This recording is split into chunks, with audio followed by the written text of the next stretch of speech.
All right. I hope people were encouraged by hearing what other people are encouraging. I ended up talking about my cat or our new cat. So it's non-human, but I think anyone who has pets probably could say, yeah, they're they're they're they're a source of encouragement. So, uh, well, welcome back, everybody. Continuing in the book of Acts, I wanted to ask the obvious question. As we've talked about Peter and Cornelius, and just kind of this opening of God's mission to the Gentiles. Uh, so the obvious question to follow up with that is, what is the third largest city in the United States? Okay, anyone have any guesses? Third largest. You can put it in the chat. Chicago? Oh, Carlos. I had to Google it. I had to Google it. I was like, Public school. 12 years public school. oh, well, so there you go. So, yeah, so there's Chicago, but what do you like? Maybe people can just kind of say, what do you know about Chicago if you've been there or if you've heard about it? What are some of the things that Windy. come up for you? Yes, windy, the Windy City, right along Lake Michigan. What other things? Obama. Obama. Okay, Obama. Anything about Chicago? Organized crime. Alcohol. Amen. Well, Yeah. I should Deep show dish this to my pizza. friends who are from Chicago. Yeah. Organized Sausages or crime. something like that? Yeah, Sausages? yeah. Sausages. Chicago pizza. Bratwurst. Yes. Deep dish. Deep The dish. Bulls. The Bulls. Yeah. See, there's a lot. Our government. For all you West Coasters, you actually know a lot about, a city in the Midwest, so in the middle of the country. So yes, Chicago is the third largest after New York, and yours truly, Los Angeles. Um, but yeah, I think for me, like the thing that really, when I went to Chicago one time, was the deep dish pizza, because Abner was talking about tamales and like what he thought was the best tamale. That deep dish pizza is calorie rich, but very delicious. So if you've never had it, I don't know if you can get it here. I think there's got to be a place that serves deep dish somewhere here in LA. BJ's, bro. I mean, that's Oh, technically yeah. what it is. Yeah, BJ's That's true. Pizza over there by the That's mall. true. That's true. Yeah. So I had it when I was in Chicago one time, and it was just really awesome. And I had it first when I was in Massachusetts, because there was actually a place called Pizzeria Uno. It was like Chicago style, and I fell in love with like deep dish when I ate there. Um, so, anyways, the reason why I'm asking what the third largest city is, because during the Roman Empire, Antioch was considered, like, after Rome and Alexandria, was considered the third largest or third most significant city. And if you look at the map on the right, you can see how it was, in a very central location where trade and um, travel, between like the eastern part and the western part of the Roman Empire, and it was alongside this river, and so there was a way to do commerce. And because Antioch was kind of on the far eastern side of the Roman Empire, like for the Roman army, that this was considered like kind of the easternmost front to kind of protect the eastern side of the Roman Empire. So there'd be military, but then it was just built up over time into this very large city of importance during the ancient Roman Empire. And so so as we move the story, as we're kind of like leaving this whole very intimate kind of story with Peter and Cornelius, and then as they were kind of, Peter was getting some flack from Jewish believers that, hey, why are you hanging out with these Gentiles? But then he tells the story again, and for at least a little while they've been silenced. This place, we shift the lens. It's kind of like a change to a new city and a new church that starts in Antioch. Um, And just a few other things about Antioch that I thought was really interesting. So some of those next slides, Abner. There's like tons of coins that were talked that are found. So the where I have the arrow, you can actually make out the ANTIO and then X for CH for the Chi. So that's Antioch. So there's tons of coins, and apparently, and I couldn't find this online, but some of the coins, and I don't know how they fit this on a coin, but some of the coins, according to one commentator, has a very long sort of list of how wonderful Antioch is, and it says Antioch, metropolis, sacred and inviolable, and autonomous and sovereign and capital of the East, because it was the Eastern capital of the provincial capital of the eastern section of the Roman Empire.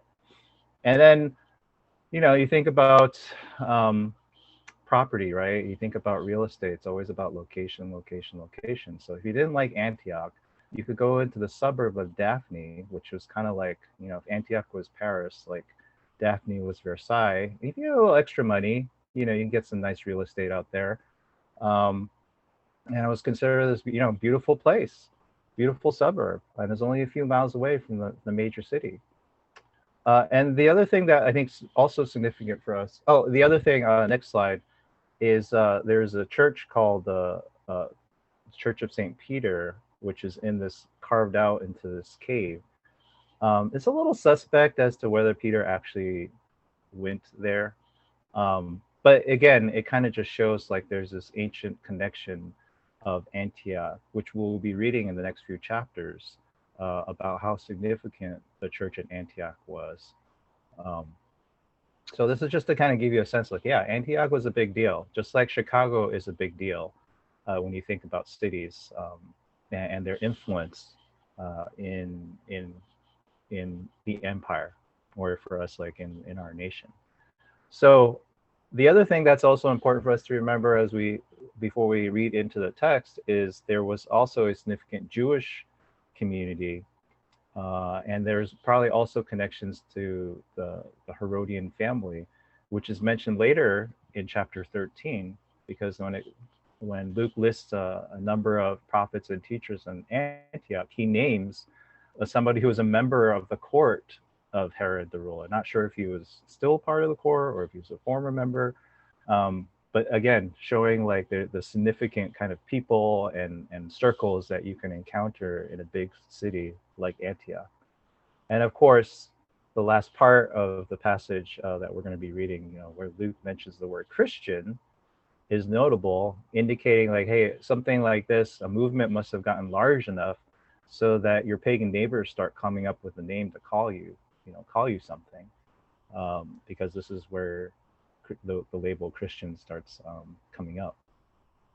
So giving you all that background, just thinking about like, not Antioch as some ancient city that you don't know anything about, but think of it like more like a Chicago. Like this is like going to Chicago. Carlos is going to read our passage this morning from chapter 11, 19 through 30. Oh, wait, I'm sorry. The other thing, yes, thank you.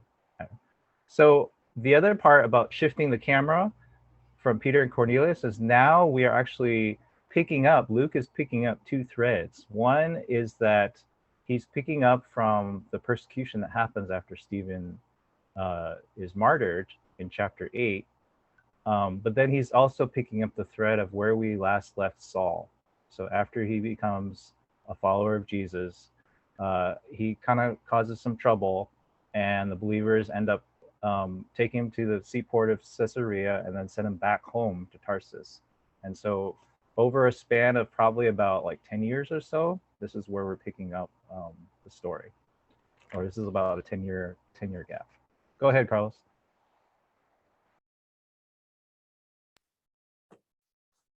Now those who were scattered because of the persecution that took place over Stephen traveled as far as Phoenicia, Cyprus, and Antioch, and they spoke the word to no one except Jews.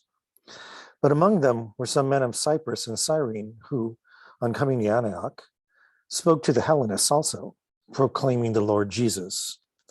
The hand of the Lord was with them, and a great number became believers and turned to the Lord. News of this came to the ears of the church in Jerusalem, and they sent Barnabas to Antioch. When he came and saw the grace of God, he rejoiced, and he exhorted them all to remain faithful to the Lord with steadfast devotion. For he was a good man, full of the Holy Spirit and of faith. And a great many people were brought to the Lord. Then Barnabas went to Tarsus to look for Saul. And when he had found him, he brought him to Antioch. So it was that for an entire year they met with the church and taught a great many people.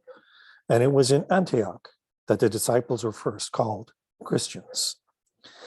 At that time, the prophets came down from Jerusalem and to Antioch.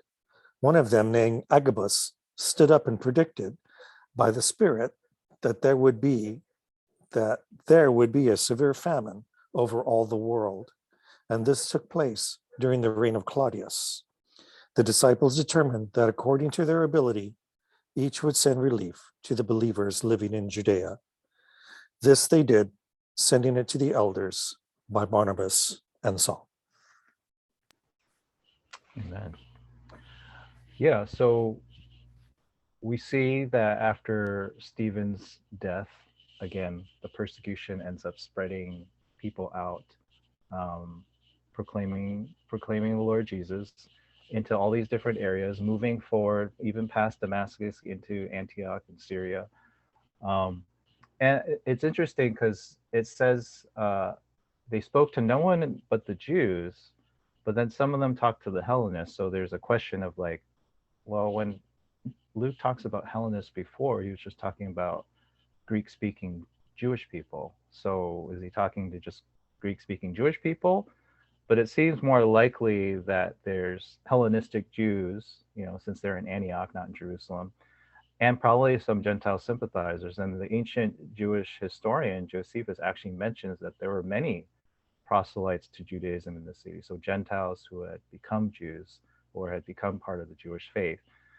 So it's very likely that there was preaching and proclamation being done to the Hellenistic Jews, but then also these other Gentile sympathizers or proselytes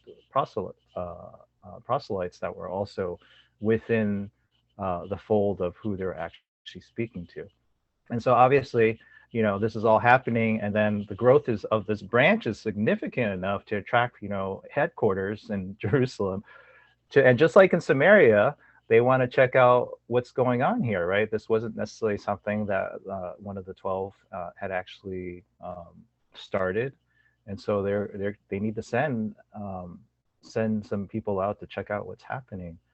And I love like that in this this story, this little section that we're talking about, that there's this seemingly minor, but he's really celebrated early church believer who again resurfaces here in Acts, and it's Barnabas. So instead of Peter and John, who get who are able to walk over to Samaria pretty easily, Barnabas is the one who gets sent to represent the mother church in a way. And he seems to kind of pop up, right? Like during certain kind of significant storytelling parts that Luke is trying to do. And we first remember we meet him as Joseph. His name is actually Joseph. His name's not Barnabas. But you know how some people get, after a while, like they get a certain nickname and it sticks, right? So people actually know their nickname more than they know like what his actual name was. That's like what Barnabas ends up becoming, right? Like the apostles and disciples call him, Barnabas. He's the son of encouragement. And so the first time we see Barnabas in Acts, it's in relation to like, hey, the early community in Jerusalem. They're sharing all their wealth, and their resources, and then certain those who are wealthier sold pieces of land and actually gave it, and then brought it to the apostles' feet to be used and distributed. And then Joseph, Barnabas, is one of those people who's mentioned. And then we jump a little bit forward, after Saul has his encounter on the road to Damascus, but there's a lot of people who can't really trust that this guy is really legit. Like maybe he's playing like, the ultimate mole, like sympathizing with with the people of the way, but then he's gonna like, trap them, with the Jews, so there's all this distrust for Saul. But then here we see Barnabas coming in, vouching for him, even opening up opportunities for him to speak and proclaim Jesus within Jerusalem. And so now we see here again that he's coming into a very critical point in our story of Acts, and he's coming to certify, basically come to this new growth, this new church plant, and seeing if it's legitimate. And he's a good choice too, because you also find out that Joseph, even though he's living in Jerusalem, he's originally from Cyprus. And so these anonymous church planters who went as far, far up north as Antioch, were from Cyprus and from Cyrene, these islands off the coast. So yeah. And then the other thing that's really interesting here is that Luke calls only two people in between Luke and Acts. He only calls two people good, and they both end up, happen to have the name Joseph. So the first one is in Luke, Joseph of Arimathea. He's the one who asked to be able to bring Jesus' body down and bury him. And then now here, Barnabas is the second person where Luke says, this was a good man. He was a good man. And so this is what happens in Barnabas. Yeah, he exhorted him. Like the exhorting is like, the encouraging part, telling these new disciples in Antioch to all remain faithful to the Lord with steadfast devotion. For he was a good man. And then using the same description as the 7 who were chosen in Acts chapter 6, full of the Holy Spirit and of faith. So, I mean, you kind of feel like Luke is gushing about this guy. Like the reports of Barnabas, or the stories that he heard of Barnabas, must have just given Luke that vibe that, like, yeah, this guy really was an encouragement, right? And that people's memories of this early disciple, this early church planter, was, totally positive. And I feel like it's like if we had bumped into Barnabas, I think he's just one of those people that you couldn't help but feeling encouraged after meeting with him. And was when I was preparing for this, I was thinking, like, who does that? And I thought about like our leadership team and how Molly, like, she talks about like she has the gift of exhortation, but I think she really does have that kind of like, she's like a Barnabas, except for I guess it would be like bot in the bus, like because it's not, she's not she's not a son, but she's a daughter of encouragement, and because she just has that. I know it's part of her personality, but it really is her gifting too. That when you meet her, you just feel like, yeah, that was like sunshine, a little bit of sunshine in my life, and encouragement. And I think there's people like that we need to see as like critical for mission, right? The critical for anything that we do together. And I think it's great because imagine if Barnabas was actually like a glum guy, like imagine if he was the son of discouragement, and I had to look it up. So discouragement is Hathath in Hebrew, so Bar Hathath instead of Barnabas. And he just, maybe he could have been like, yeah, this is what Canva came up with when I looked up the word discouraged. So this is the image that came up. And I thank that man, whoever that man was, allowing his image to yeah, imagine if he was just like some of those people who are detracting from what Peter had done with Cornelius, and just be like, hey, I don't know about these, it's okay for these Jewish, like Greek speaking Jews, but I don't know about these Gentiles, like maybe they're not following the law, or they haven't followed the law, so you can imagine like some of the questions that can come up if Barnabas wasn't the son of encouragement, did not see the Spirit of God working, and then kind of shut it down, or saw it as suspect. The movement would have been very different, right? Or what was happening in Antioch would have been very different. The other thing that I love about what we see in Barnabas is that he realized, yeah, he's a son of encouragement, but he also realized that he would need some help in continuing the mission and discipleship of this new church, of these new followers of Jesus. Verse 25 seems very straightforward. It says Barnabas went to Tarsus to look for Saul. Okay, and when he found him, he brought him to Antioch. Luke has a great way of just like summarizing things really. But you realize it's a 100-mile journey from Antioch to Tarsus by land, okay? And I'm pretty sure he didn't have a car or public transportation that he could take. So this was not a small thing for him. Maybe he just remembered, like, hey, I remember that Saul guy. So, but it took him a little bit of effort. And the verb to look is a little bit stronger. And some of the dictionary translate as like thoroughly investigate or to persist in, so it's like there's this like real focus on finding Saul in Tarsus back in his hometown. And one wonders what like Barnabas, was telling Saul, after about like this 10-year, but potentially like 10-year gap since chapter 9. Clearly he saw promise in Saul, because otherwise why would he travel 100 miles to really find him? Maybe Saul was already doing, maybe he had to convince him. There's actually an interesting minor variant of the text where it says that Barnabas exhorted Paul to come by, which is, it's highly suggestive, but you can't prove it. But you kind of imagine like Saul was probably already doing something in his community, and maybe it was just hard, he had to be convinced to like leave all of that, travel 100 miles to Chicago or to Antioch. But Luke is really not focused on like what happened there. He's just saying, okay, Barnabas will get him back. And this was the partnership formation. This is the dynamite pairing of church planters in the growth of the church that's starting in this story here in Acts chapter 11.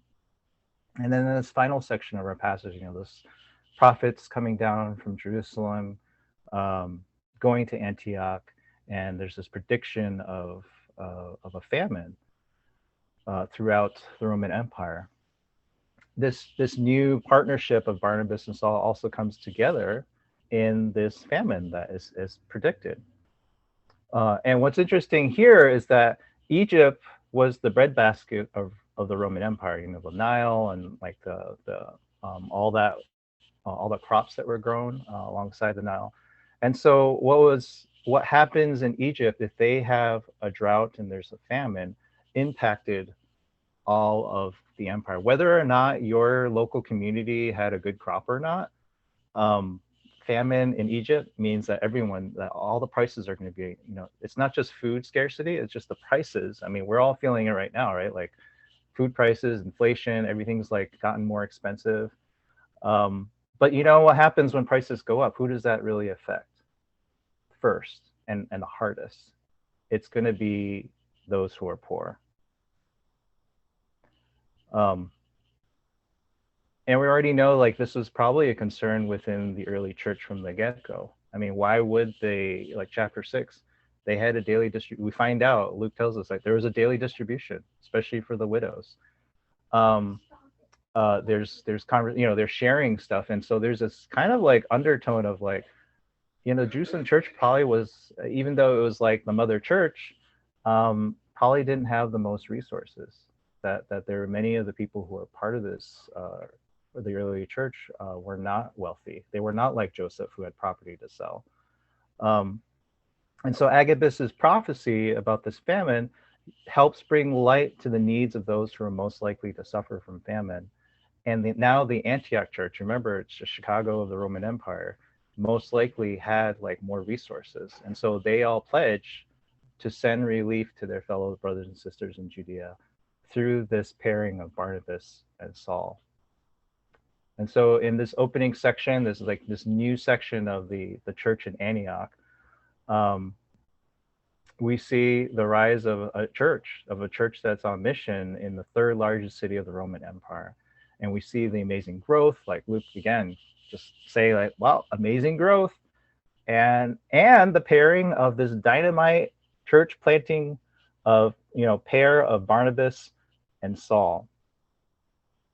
And so again, we see now Luke's account just showing how this Jesus movement moves beyond Jerusalem to the ends of the earth. Now like going out to the edge of like to this this great city of Antioch.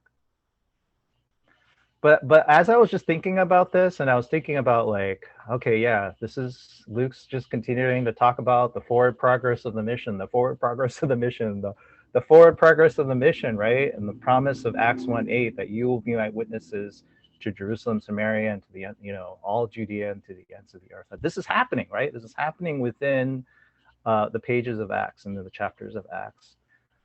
I kind of wanted to take a little step back and just say, um, just really focusing on the key role of God using somebody like Barnabas.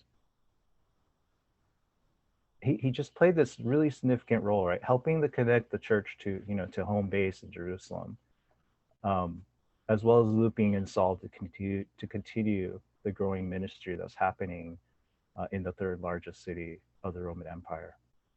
And as I was reflecting on our own journey of starting a church plant in the midst of a pandemic, or just the fact that we've had to do this during a pandemic. So we're kind of having parallel things, like, with trying to do church and then dealing with a pandemic. I just thought about the place of like how much we all need encouragement, like personally, corporately, in our, in the church and in our own lives. In May, I just realized we're coming up to our second anniversary as River of Life. And it's kind of parallels, like, as long as, we've been dealing with this pandemic as well. And I just felt like there's that still a lot of things that are the same as when we started 2 years ago, despite, the case numbers, the hospitalizations are all going down. And I was just thinking, like, man, yeah, we're on mission and we really want to push the mission piece. But, couldn't we all use a little bit of encouragement ourselves? And then I realized I'm really bad at encouraging, because my parents are Asian. They're first generation, Chinese immigrants. Encouragement that wasn't necessarily. I guess encouragement comes as like, you could do better than that, or why didn't you do that? So yeah, I was. Sometimes I almost feel just as self-conscious like giving encouragement as I am receiving it, because it feels like so weird. And it also reminded me of this time when I was told very frankly by a team member. I was leading a short-term missions trip to England, and then I don't know, we were having some like debriefing piece, and then one of my team members very pointedly told me, "I need you to be more encouraging." And I was like, it really stuck with me, because I realized, like, yeah, I'm good at giving orders and being a good soldier, but I don't think I'm always good at exhorting and encouraging people like Barnabas is. So today, my brothers and sisters, I want to offer you an encouragement, but I am going to do that by way of a third party, because it's hard for me to do it by myself. So I found this article in a recent Time magazine. Her name is Johanka Delgado. She's a New York City raised Cuban Dominican writer. And she wrote this little short piece that I read, and I was like, yes, this is like, that lifted my spirits. And it's going to be read by Jen, but it's talking about why you need a kindness log. But I think it kind of connects with this idea of encouragement that I'm going to give us some time to reflect on. So go ahead, Jen, if you can read that this piece from Johanka Delgado. Sure thing. Oops, 1 second here. So this piece is entitled "Why You Need a Kindness Log," again by Johanka Delgado. As an easily distracted person, I have always found comfort in lists of errands to run, emails to return, books to read. In the early months of the pandemic, alone and away from family, with little to anchor myself to, I began to list the ways in which other people had helped make space for my writing career. I wrote down my parents, who, no matter how financially stretched they were, never denied me a book. A mentor who put his faith in me, a friend who came over with wine, a marked up copy of one of my stories, and a list of questions about how it came together. Whenever I think of someone who supported my writing in a big or small way, I put them on the list. The work of logging acts of kindness reminds me what's gotten me this far and of what's possible to do for others. And although it's a practice I started to keep me motivated as a writer, I believe it's one that could be useful to anyone who needs a boost these days, which is to say, most of us. The idea of a gratitude practice is neither uniquely mine nor particularly new, but that's the point, really, to find sustenance in what has always been true. Nothing in this brief life is promised, but this one irrefutable truth. There are good people out there who mean you well and who show up in these moments of everyday kindness. The work of living and writing is easier when I remember that bounty. I write alone, but when I think of the number of people who have fed and protected my flame, it burns brighter and brighter. Thanks. And I just like that line, she says, like, this isn't a new or original idea, but the point is to, to find sustenance in what has always been true. And I thought about, isn't that how we talk about God's grace, right? It's not something new, but it's finding sustenance in what has always been true. And I thought about, like, yeah, so, and what has always been true for me is that when I'm in a healthy church community, that's like good soil for me to be able to grow in. And that's what I've been experiencing. That's what I thank God for when I think about encouragement, is that when there's healthiness in the Christian community that I'm a part of, that is also a place for me to grow, and hopefully be more encouraging. So I want to thank those who have been encouragement for me. Specifically, I think of Wes, like when we're just kind of always texting each other and like trying to like encourage one another, like in the middle of the week and things that are going on. The leadership team, like I already mentioned, we meet every Monday and just, doing life together, like like every dips and turns, like we have, it's, we're not alone. And I think that's what I really want us to just be able to celebrate and to remember, is that finding sustenance in what has always been true and finding encouragement in that. So so what I would like us to do is to consider like an encouragement check-in, or Barnabas. We're going to do a Barnabas check-in.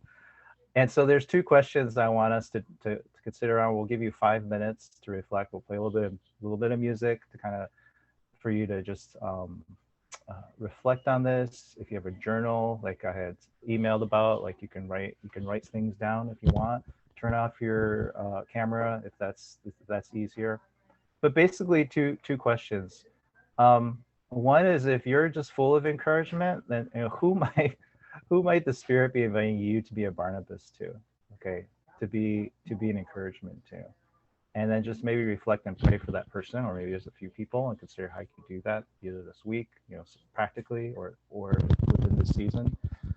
And the flip side is, maybe you're in need of encouragement. Maybe you need like a Barnabas, and so reflect and pray honestly to the Lord. Consider reaching out to those you consider encouragement people, Barnabas people this week, who can frequently encourage you.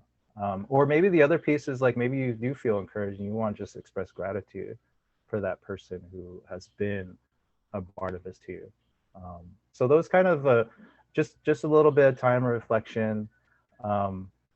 Either your need for it, encouragement, or maybe you're just feeling led to like give encouragement to others, and to kind of really make it more kind of analogous to the situation here. It's like, hey, maybe there's people in mission that you're supporting, people who are in the trenches, and you know they're in the trenches, whether it's ministry or mission or whatever, like vocational thing, and you're thinking like, yeah, maybe they just need like a text or an email or a card, um, of encouragement as they're in the trenches. And that might be another option as well. Okay, so let's just take some 5 minutes to do that, and then we'll gather again.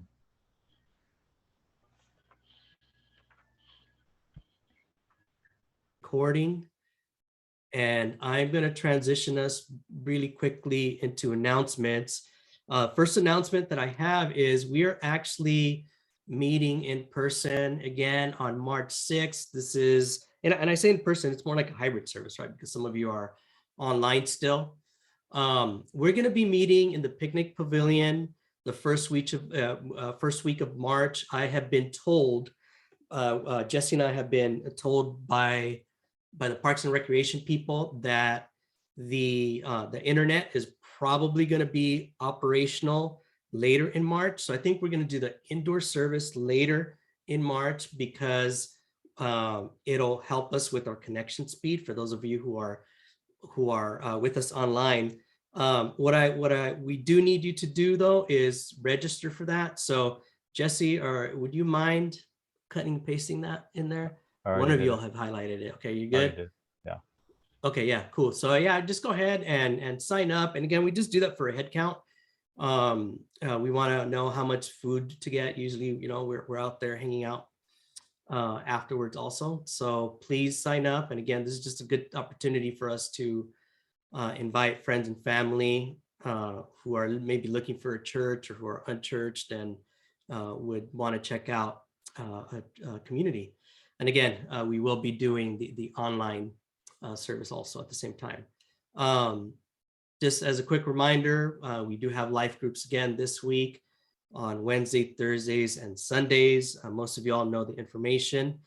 You can see it on here. If you can't for some reason see the slide, you can go ahead and call Molly and I, Jesse or Johnny, or Wes and Talene for more information about that. Thank you to all of those of you who continue to pray and support the church financially. Again, if you have any questions about that, about giving and what that looks like, I think you could ask Jesse about that, but most of you know how to do that already. Final reminder, we continue to have pre-service prayer at 7:30 to 8:30. This is a good time to connect with the Lord and just intercede for the life of the church and our church service and what's happening here in this gathering and in the gathering where our kids are looking at the same passage usually. So if you want to be part of that group, go ahead and reach out to Molly. And final announcement, if you need prayer, please stay after the service today and we will pray with you. Okay, I'm going to stop sharing. Go ahead and go over into your gallery view. And this is where we get to say goodbye to everybody. If you're going to log off, unmute yourself, go into gallery view and say goodbye to everybody. Bye. Bye. Okay, Thank you. bye-bye, See you guys. everybody. Bye, everyone. Happy holidays. Bye. Bye. Bye.